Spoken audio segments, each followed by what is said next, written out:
Have you ever seen someone eating with their hands and wondered, why not just use a spoon?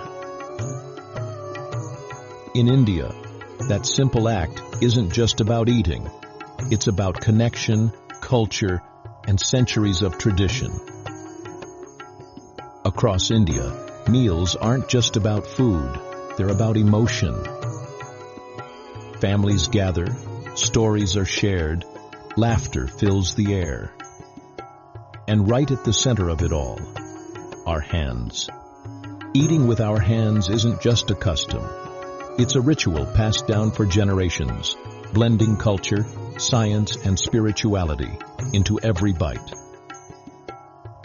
But here's the interesting part. Outside India, many people see it as strange or even unhygienic. Spoons and forks have become symbols of modern dining. So why do Indians still prefer their hands?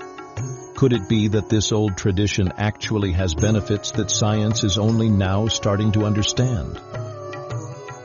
In Indian households, meals begin with clean hands and open hearts.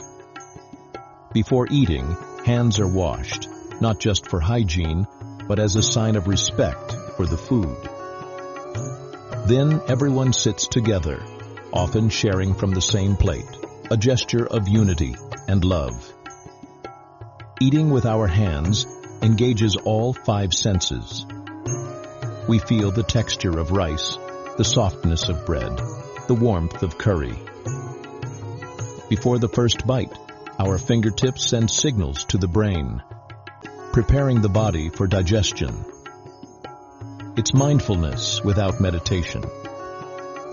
An ancient science of eating that connects body, mind, and food.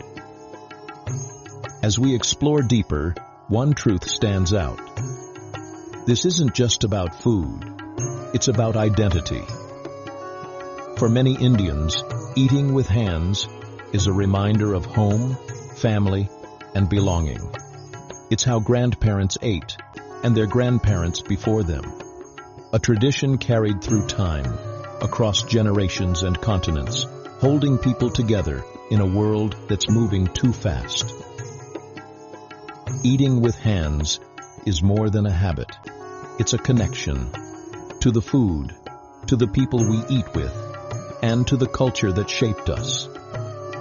It teaches us to slow down, to feel, and to truly taste life in every bite. So the next time we sit down to eat, maybe we can try this. Skip the spoon, use our hands, and reconnect with what food really means. Tell us in the comments, are you team hands or team spoon? And if you love stories of culture and tradition like this one, make sure to subscribe.